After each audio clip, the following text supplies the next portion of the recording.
think Christmas, you think Santa. And if you think Santa, why wouldn't you think of a bunch of guys who dress up as Satan and try to hit you with a chain? Welcome to Amazing Austria and our first topic, Krampus. Here in Austria, Santa Claus is called Nikolaus and comes pre-Christmas on December 6th.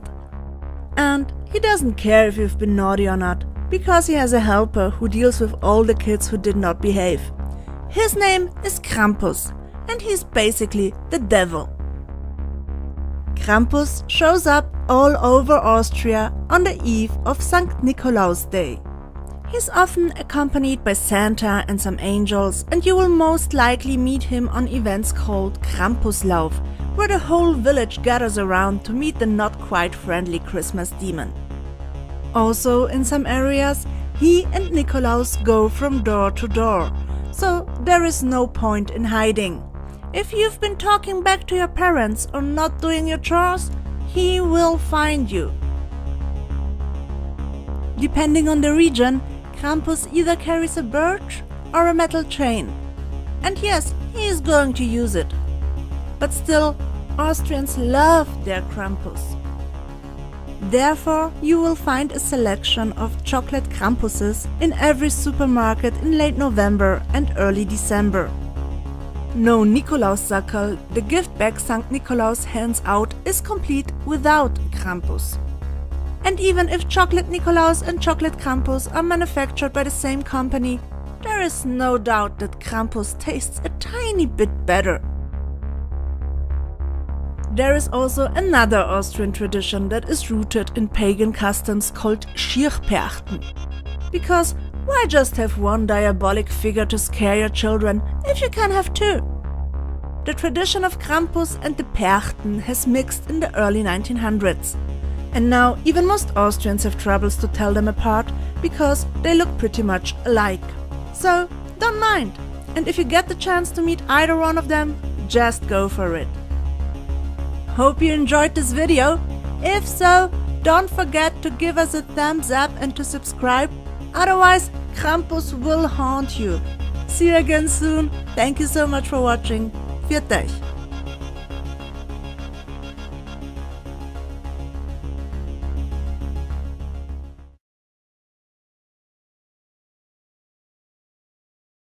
In today's video, I would like to share a very important topic with you all about Christmas and its satanic and Saturnian or Saturn connections. So first of all, let's begin by truly understanding that December 25th is not actually Jesus Christ's birthday, and that the Bible does not even mention December 25th at all. The elites are simply using December 25th as a day to spread the worship of Saturn throughout the whole wide world. I mean, it is the elites who run this world today anyway. So in fact, we have all unknowingly participated in Saturn worship for thousands and thousands of years. This Saturnian cult has never ever stopped, and its rites are still present to this very day.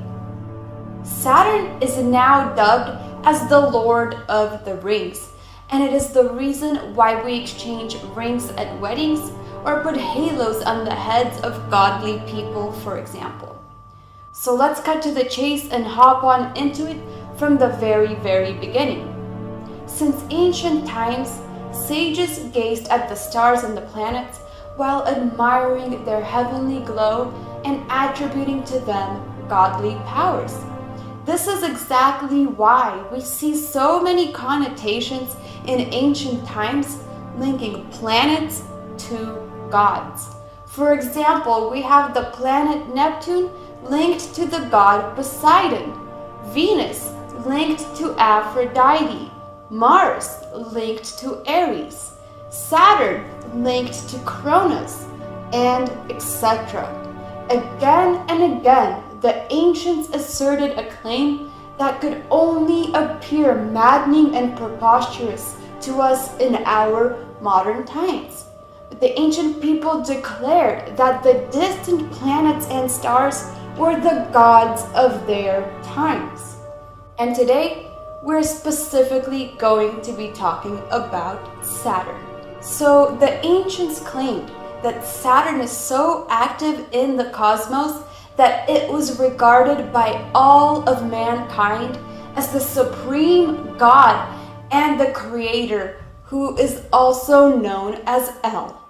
And astronomers estimated that the planet Saturn exerted the greatest influence upon all the movements of the celestial bodies in our solar system. And in the very beginning, Saturn ejected filaments in all directions, and that the solar system became illuminated as if by hundreds and hundreds of suns. Hence, why the ancients also worshipped Saturn, or El, as the very first sun.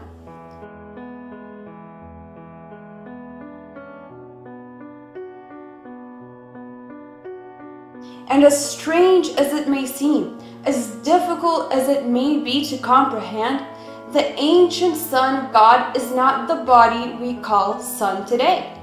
In fact, early astronomical traditions identify this first sun, or best sun, as the planet Saturn.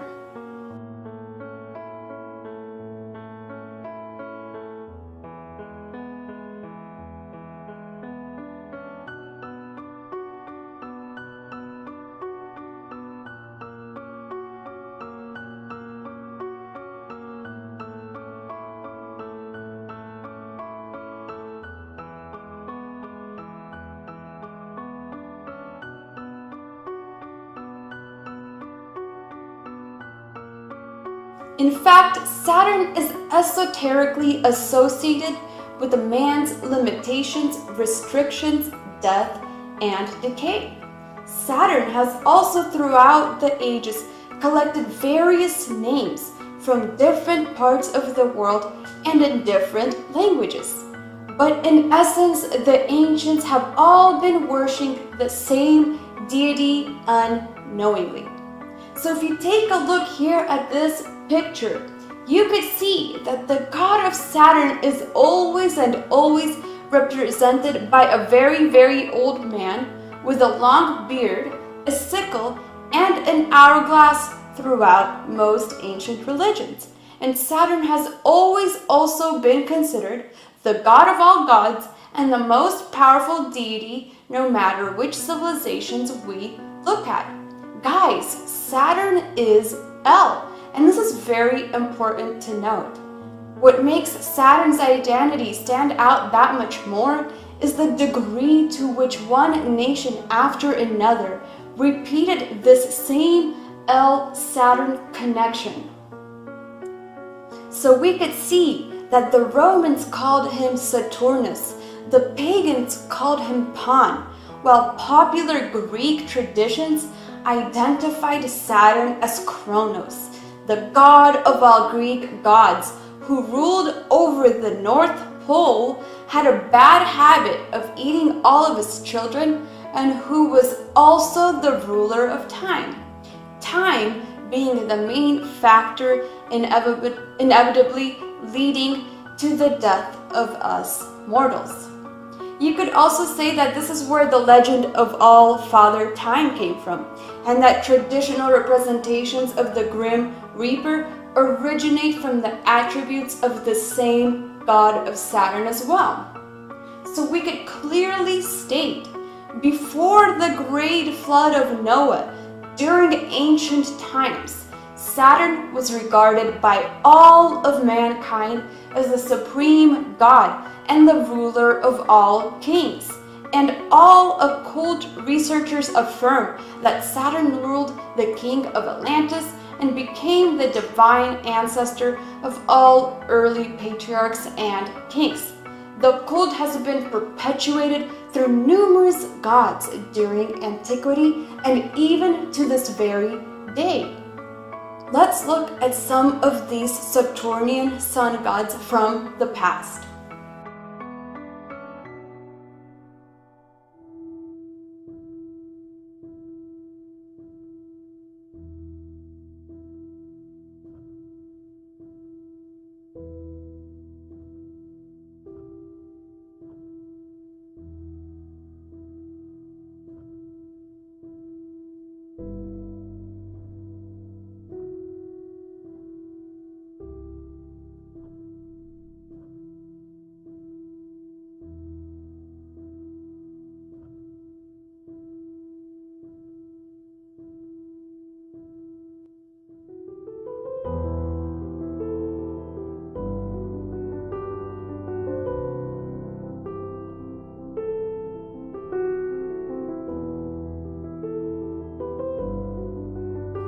So if you think about it, all of these great empires that were worshiping the Saturnian sun gods, from Atlantis to Babylon to Egypt to Greece and Rome and etc., you will notice a very, very significant trend and pattern. That all of these empires have either fallen or been destroyed. Guys, Saturn worship is a major link to Satan worship. Why else would these great and ancient empires have all been destroyed? In fact, all Semitic civilizations referred to the god Saturn as El, and Saturn is represented by a black cube. The Saturnian supreme deity ruled over the North Pole of Saturn in all civilizations. And as you could see here, the North Pole of Saturn is in a shape of a hexagon, which gives us a 3D cube. And when we look at the South Pole from a bird's eye view, we could clearly see an eye. Therefore, that is where we get the ancient term, the all-seeing eye. And the all-seeing eye is the symbol of the omniscience of the sun god Saturn, Lucifer, and many, many more false gods. The eye is actually one of the oldest and most widespread symbols that is degrading God. So let's focus now on how Saturn is represented by this black cube. And we can find many instances of this black cube across the whole world. From the Santa Ana Science Museum, to the Israeli flag, to the black cube of Mecca in Saudi Arabia, to the Kabbalistic tree of life, to everyday company logos, and to everything else in between and under the sun. Now, let's get to a very important and one of the most eye-opening connections of this whole video, which has to do with Jesus Christ and Christmas. So here you could see on this picture that the cube actually opens up into a cruciform or a cross shape to reveal hidden symbology.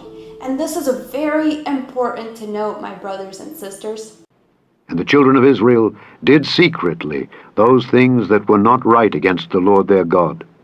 And they built them high places in all their cities, from the tower of the watchman to the fenced city.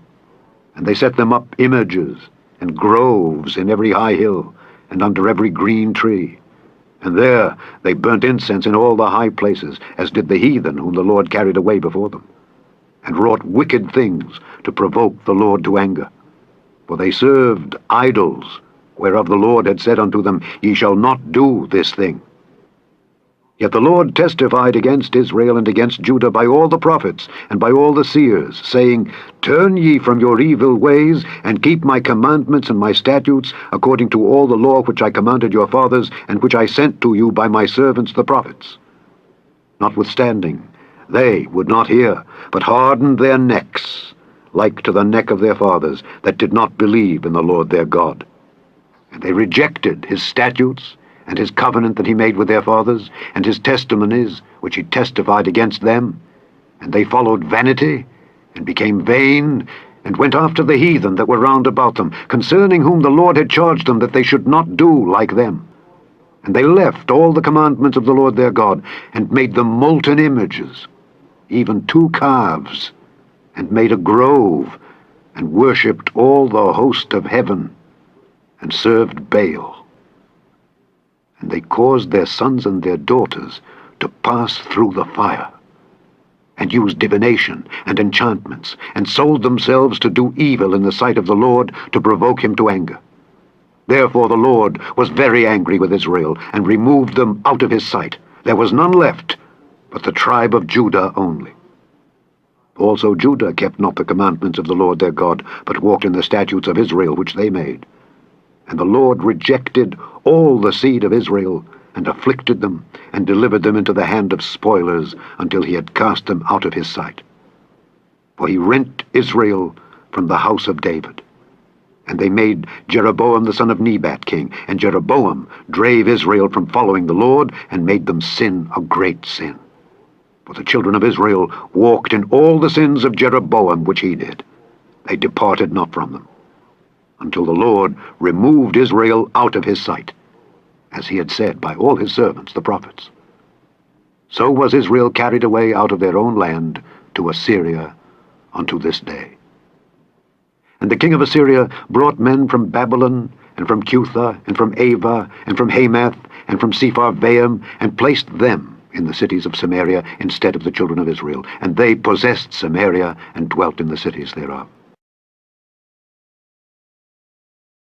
Let's take a closer inspection at Christmas, or what the elite called Jesus Christ's birthday, which is also a great mockery unto our Lord and a great deception to get the masses to worship Saturn.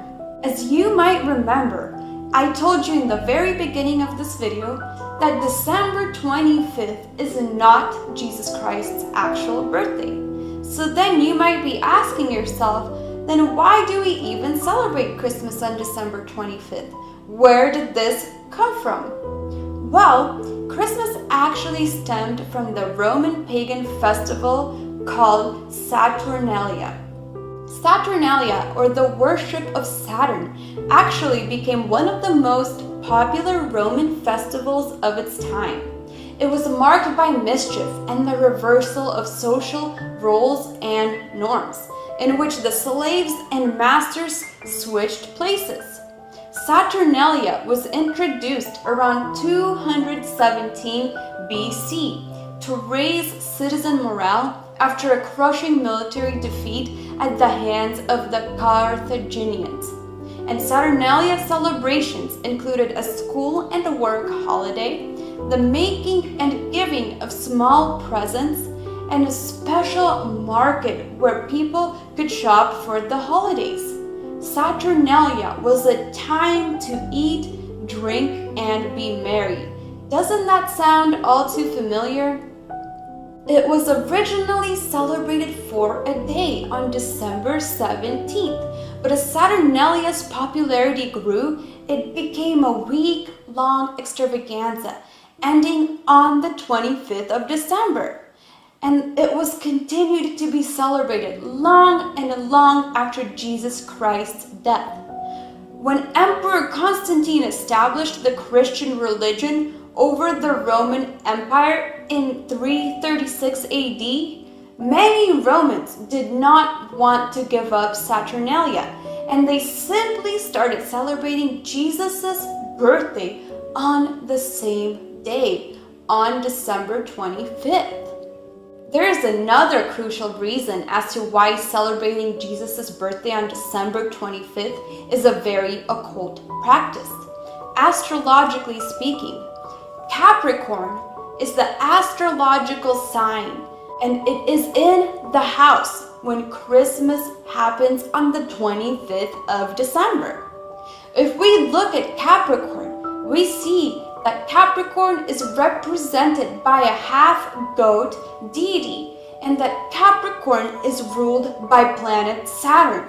This is a madness. And Saturn is also considered the lord of the winter. This is another satanic link to Saturn and Christmas. We could take a look at Baphomet and Pan, who are half-goat deities the pagans and Satans worship. This is another pagan and elite mockery of our Lord Jesus Christ.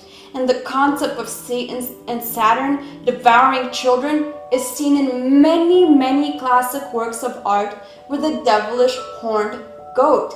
We could also link it to Kronos as well.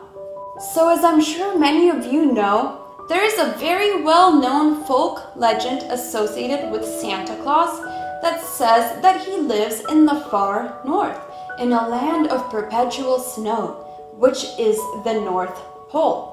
And guys, this is all taken from pagan myths, and this is taken from the Greek Saturn god Kronos, who rules the North Pole of Saturn, who is a very old man with a beard, and who also ate his children. This is just a satanically reversed story.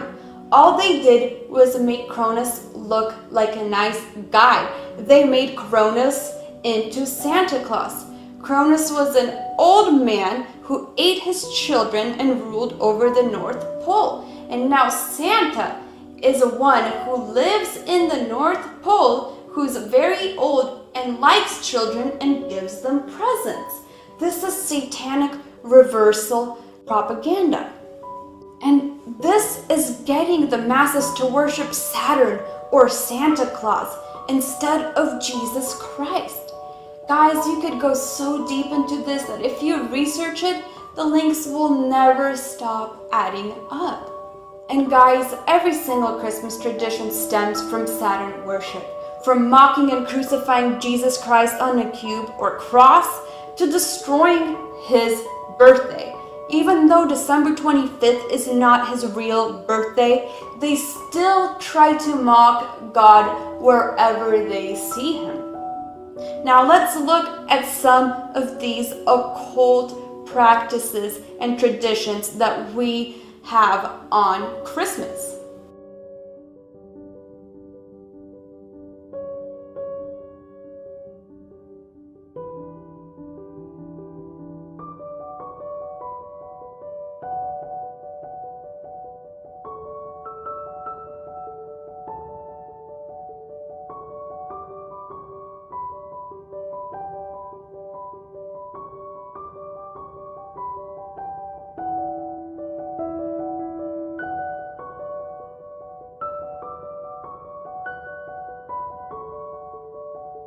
Brothers and sisters, God hates the worship of Saturn, and this is exactly why he destroyed all the previous Saturn worshipping civilizations.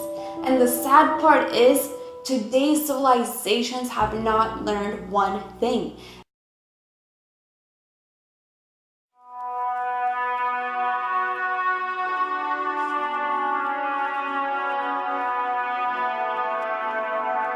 Today in Vatican City, they're holding a celebration of the birth of the Roman Catholic Sun-Child. The first thing I find interesting is that they've actually placed the depiction directly underneath the Star of Ishtar, the Eastern Star of the mystery religions. If that isn't blatant enough, you can see that the star is being propped up by an Egyptian obelisk.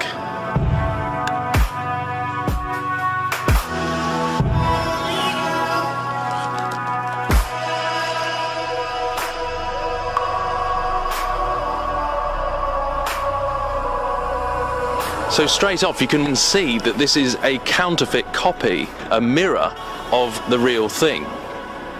Then of course you've got this giant Kabbalistic tree, and also accompanied by other ancient symbology that should make it absolutely clear that this represents the birth of the sun god of the Babylonian mystery schools.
The Feast of the Immaculate Conception that took place just a day before this festival is simply a code for the birth of the Antichrist, or the ripping of the dimensional veil. And I saw a star fallen from heaven to earth, and he was given the key to the shaft of the bottomless pit. He opened the shaft of the bottomless pit, and from the shaft rose smoke like the smoke of a great furnace.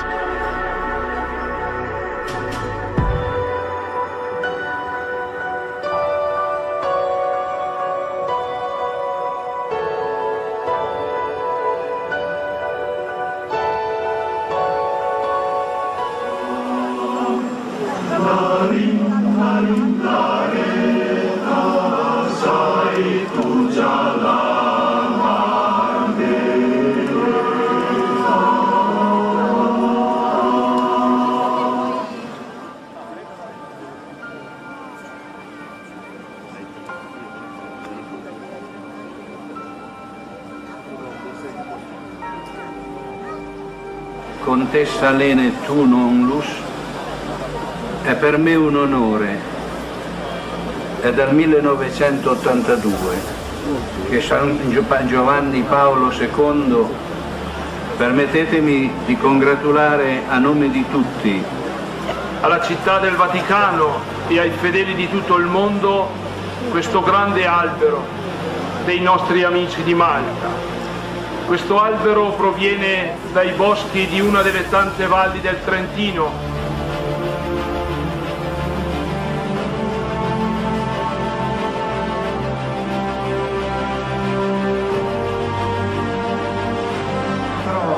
Tre, due, uno.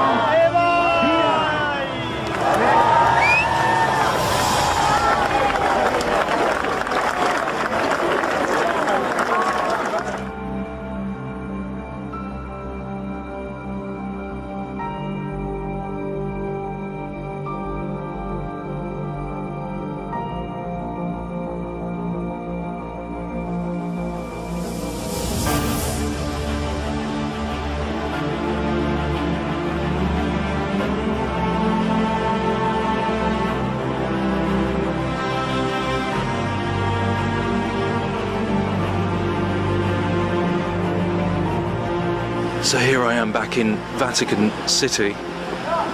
It's about 11 o'clock at night.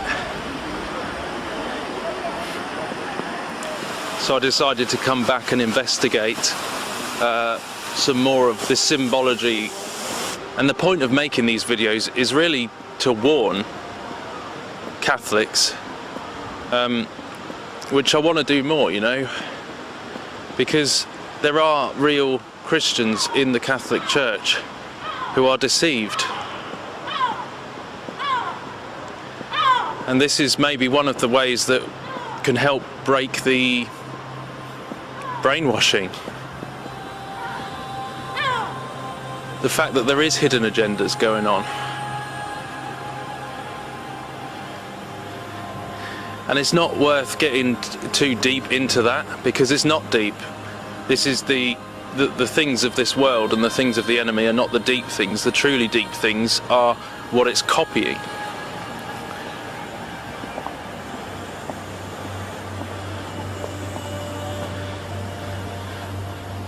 The truly deep things are the things of God. And why do you think they keep constantly mirroring and copying and inverting these things to?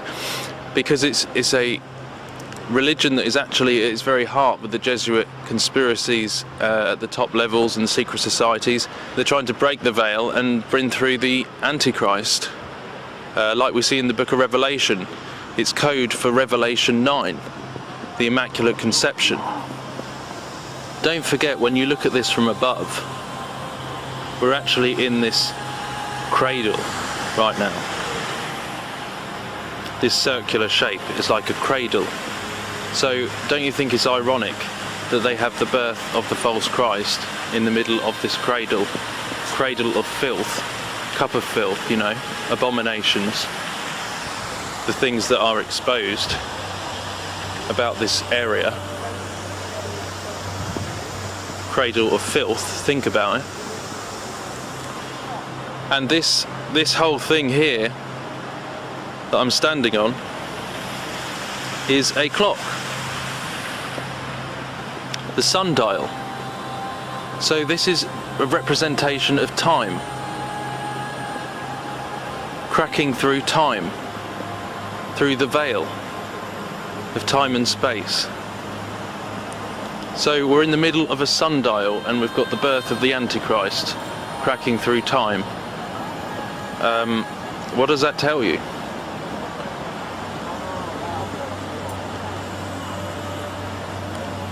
It's that false Hegelian battle of light and dark that they use. Lucifer defeating the dragon. And it's all a counterfeit of the real Christ. They're just copying and mirroring and using this as a masquerade. So as I was saying, there's always two sides of the same coin, and there's a hidden side and a side that's in view, esoteric and exoteric. So the public are told that this is about Malta and a vicar going to Malta. But I ask you, you see the big Maltese cross, which is essentially the Jesuits and the Knights of Malta and all that. But my question to you, as we know that there's some hidden sides to this, do you think that this is representing the disclosure, the Black Pope, the Vicar of Christ, heralding the birth of Nimrod, the Antichrist?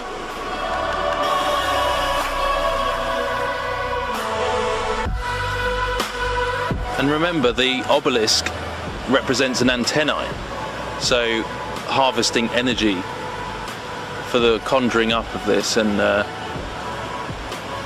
you know, this has been the ultimate goal all through these many centuries and centuries since Babylon. The ultimate goal has been to do this, piercing the firmament, the Tower of Babel. We shall be like God.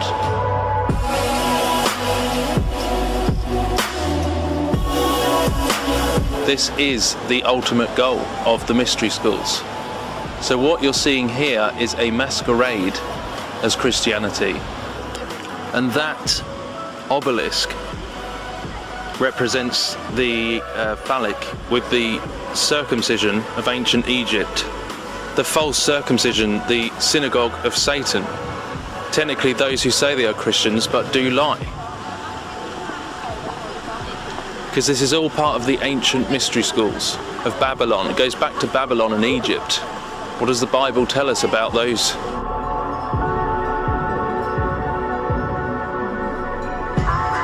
I'm sorry to say, but there's really nothing else to it. This whole place is a giant keyhole. Freemasonry, Illuminati, Enlightenment, all of that. Essentially Gnostic religion, which is and Babylon, which is clearly against God, clearly against Christ, Antichrist. This is the fundamental truth to what all of this is representing and leading towards. And I just ask you, you know, if you truly love God, get out of it while you can, because there is massive deception coming.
because we don't celebrate the ancient pagan festival of Saturnalia.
The ancient religion of Babylon, they all have one thing in common: the sacred feminine.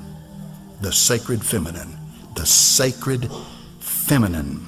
Ishtar the Babylonians, Tyre the Buddhism, Fatima of Muhammad, Sophia the Gnostics, Shekinah to the Kabbalist Jew, Mary to the Catholic, and Shakti to the Hindu. These all have one thing in common: the sacred feminine. And the sacred feminine is going to take you back to the source of light, because the light that resides in that place that Plato talked about, you need a path to get back to that light. Listen, this is important. She is the one to take you to that light. Now I'm going to give you a guess. Tell me this morning, who do you think that light is? You remember what this subject's all about? Lucifer. He's the light bearer.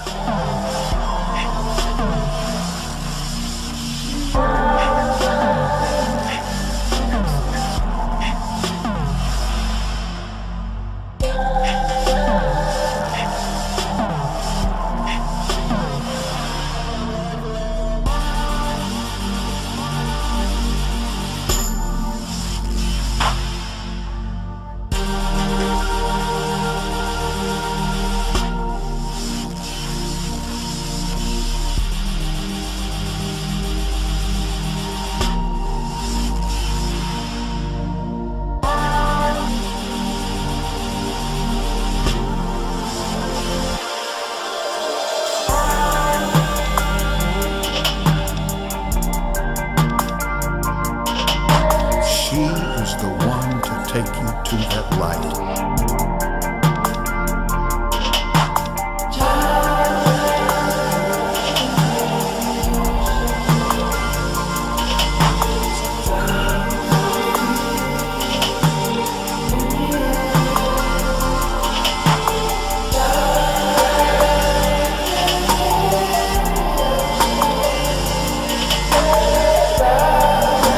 Look there, we've got the same kind of symbology on a Catholic basilica, which is kind of ironic. I'm here today at Washington DC with this big shrine to the Catholic Church here of the Immaculate Conception, to have a deeper look at what it's all about. What an eerie place.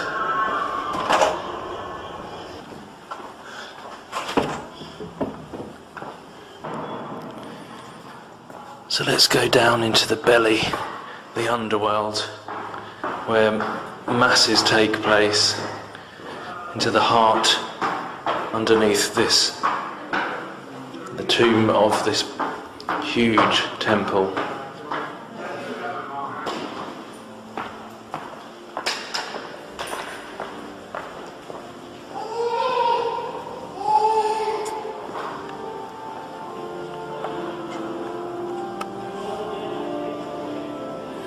I mean, we're underground right now.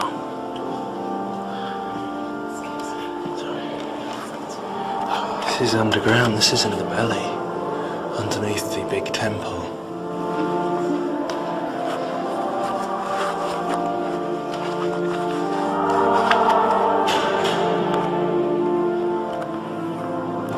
So much symbology in here.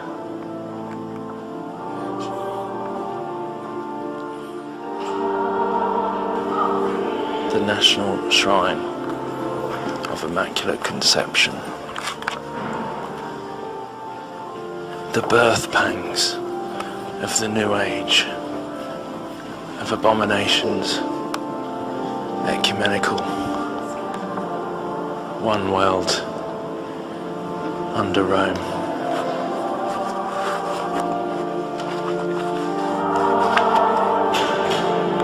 It's like an expensive hotel, one of those 5-star ones in Vegas.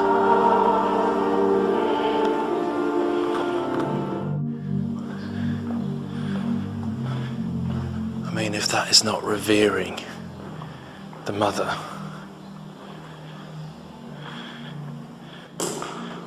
Europa.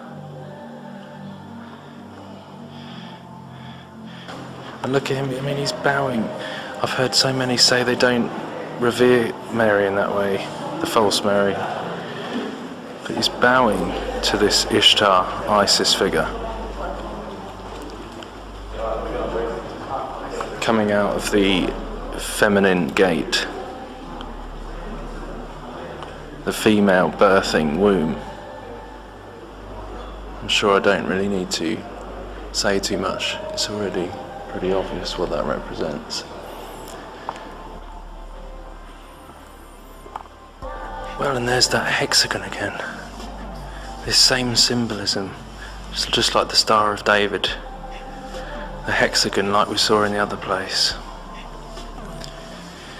The hexagon with mother and child coming through. And like the reference to the black sun. So Saturn, just like the NASA have recently shown with the hexagon on Saturn and all that. And look, the heart, connection to the heart of the earth. Heart of Mary, pray for us. So often I think it's like that birthing of that Tammuz, Nimrod, Antichrist figure from the heart of the earth, which they call Gaia, like the mother goddess Gaia. So I wonder if it's a reference to that. Definitely Ishtar, Babylonian, false religion, and this is their belief system I'm speaking about here. And the references to Saturn. 6-sided shape. The Antichrist, the birth of the Antichrist. A copy of the truth, of the true Messiah, but this is the inverted, the false one. So there's always parallels and mirrors to the real truth. It's just that this goes back to Egypt, Babylon, and there's always been usurping authority, as I said, usurping authority from the real legitimate Messiah, the real legitimate truth that we can read in the New Testament. This is how they are doing it and always have done it. This is the plan all along. The fallen plan, the kingdom of darkness, our enemy, to usurp and trick and mirror and copy, to mislead people.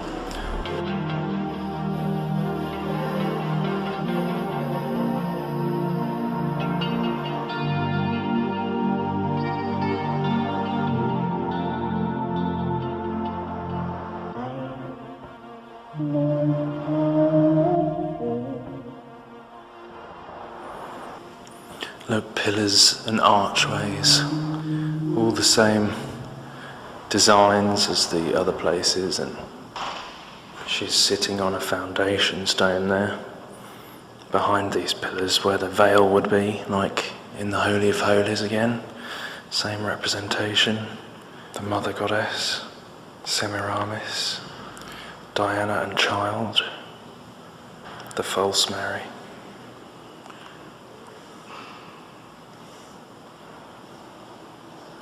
Oh my goodness.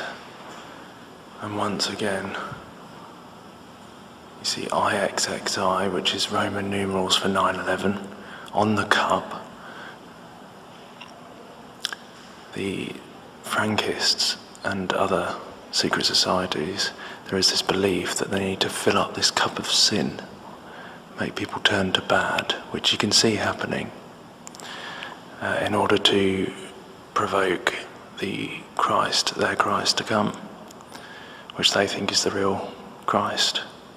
But that's their belief. They believe they need to fill up this cup of filth, this cup of abomination, as we're told about in the Bible, that will happen. The cup of abominations that will bring judgment upon the world. But they believe that they're going to get this Christ is going to come. But we know it's the Antichrist. It's Nimrod from the days of the Tower of Babel. And this cup of abominations.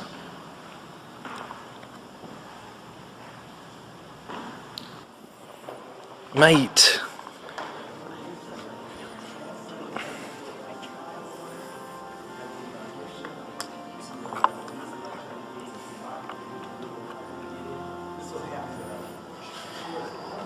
You know, even I've heard Catholics say that this Pope is very different from any other. The way he's uniting religions and one world, ecumenical, new world order.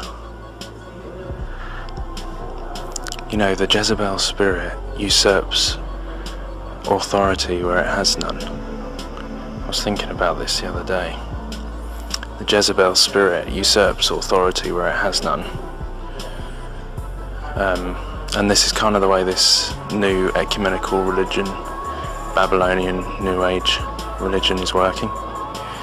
Usurping authority over where it has none. You know, it's pretty interesting. Usurping authority over the man, over Jesus, the true king. The Queen, usurping illegitimate authority.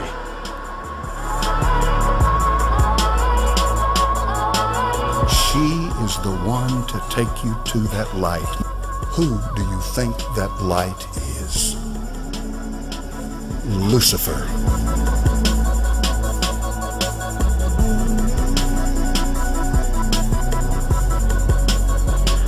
I mean, please do not tell me this is not an ornate temple of Diana, the mother goddess. Sorry. I don't think that went down too well. But look, the celebration of fertility.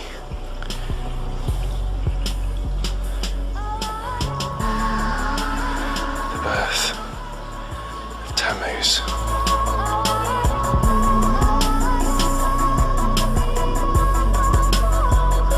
Whether you call her this, or you call her that, or you call her this, or you call her that, she's the same wherever you go.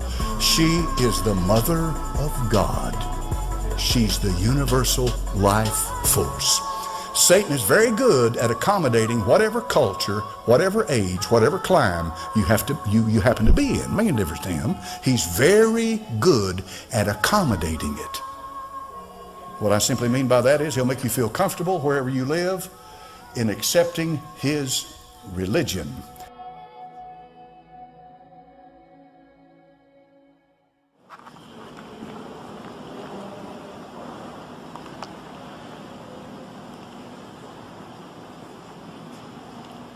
You say you were going to take it back?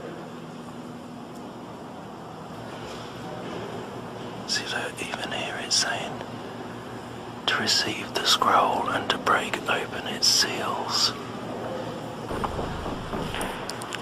Oh my goodness, I didn't even realise this was here. I used this picture in a video the other day. That is Apollyon the Destroyer. Mars, the Roman god of war.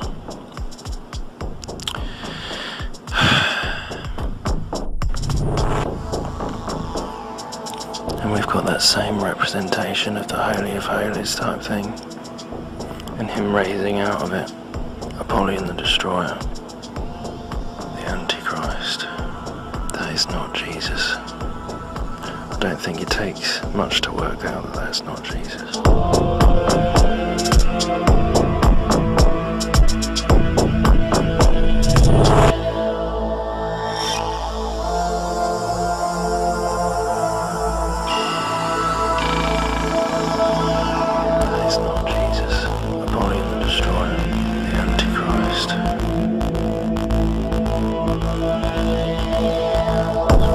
Our coverage this morning of Pope Francis in America with Nora at the White House. Nora?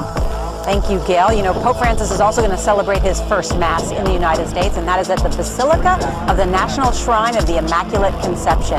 Now, he is the third Pope to visit the Basilica that is on the Catholic University of America campus. And Chip Reed is there to show us what to expect this afternoon. Chip, good morning. Well, good morning. You know, around here, most people simply call it the Shrine, and it is a beautiful building. It is the largest Roman Catholic church in America. In fact, they're expecting about 25,000 people here this afternoon to see and hear the Pope celebrate Mass.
guys know who have subscribed to this channel, I found what can only be described as reptilian symbolism right at the heart of the Vatican, in the Pope's audience hall. So I thought I needed to dig a little deeper as to what this actually means and how to decipher the actual symbolism. So stay tuned as the Outer Dark brings you 5 symbolisms of the reptilian Vatican Hall. Number 5. First, some context. Yesterday I found a giant serpentine monument in the Pope's audience hall, namely in Pope IV's audience hall, or so it's named. The audience hall itself is made of reinforced concrete by an architect that was known for building bunker-like public structures, indeed monuments, out of concrete. It was built in 1977, so it's really old. In fact. It's been around there for a long time. But my first lead that something was strange was this window, and I said, that looks like an eye. It looks like a serpent's eye. So I dug a little deeper, and when I saw the audience hall from the back, where the back audience was seated, it really did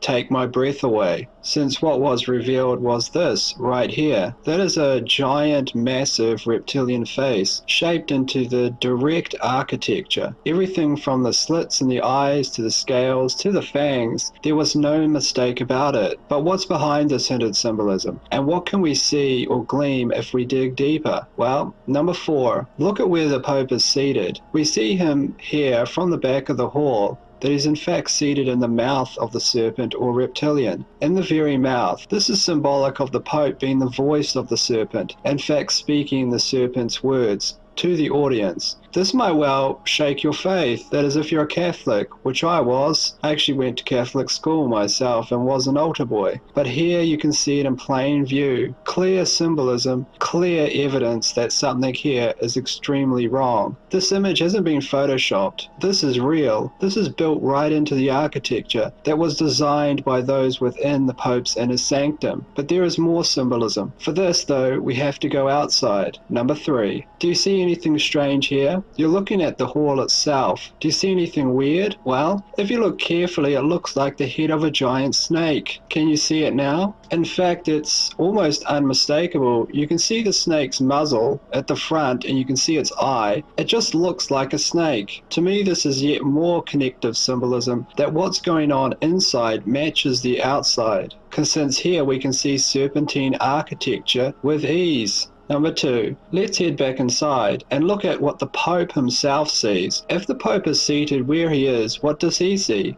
Well, he sees a giant serpent with eyes once again. The audience is symbolic of almost the serpent's meal, and the Pope is not preaching to the audience under this symbolism, but the giant god-like reptilian creature himself. Why? Because this is what the Pope sees. Can you imagine that when they were designing this, that they designed this all by mistake? That this is some kind of high anomaly? No, because they spent literally years on the designs. They definitely would have known what the Pope would have seen from where he was actually speaking. Also, what the audience was seeing. So this is very strange and it raises some serious questions. What is going on in the hall? Number 1. But the biggest clue, the biggest symbolism that tells us something is really wrong here is in fact what is missing from the hall, not what is inside it. Do you know what that is? Here is a clue. Now, think of the heart of Christianity and think of what symbol it has and think of what you do not see in this hall. You do not see any of it. That's right.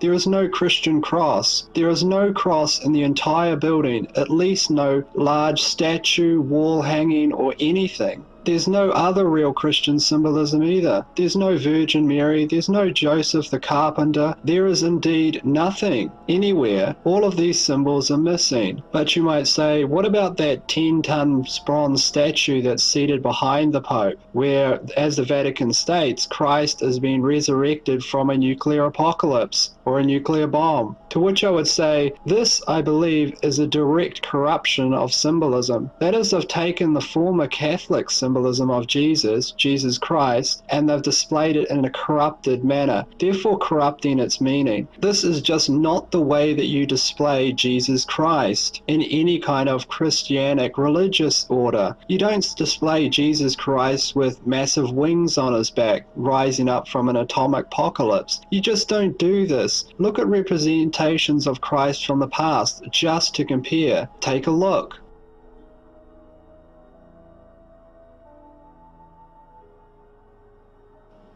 Now you can see that there's just a huge vast difference here. Something is profoundly wrong. I mean, this statue, which weighs 10 tons, just looks like some massive thing, like a boss from some video game or something from some horror movie. You just don't display Christ like this. And also note in this, Christ appears to have massive wings on his back. Half of his face also looks like it's missing, like he's been heavily damaged by the blast. Is this really how you display Jesus Christ? Ask yourself that. You don't even have to be religious. Just look at history and compare. So what is happening? Well, I don't know, but I'm going to continue to dig. You can be sure of that. But I think that this is significant and something really big has been revealed here. Something we've found at the end of this trail of breadcrumbs, which started at a small pizza shop a month ago and led us all the way to the Vatican. Anyway, go out there and decide for yourselves. I don't want to tell anyone what to believe. At the end of the day, you have to judge for yourself. It's really the only way to always stay objective and find the answers. In the meantime, please give the video a like if you did like it. That would help me out a great deal. And let me know and others what you think in the comments section. Share any leads you have. I think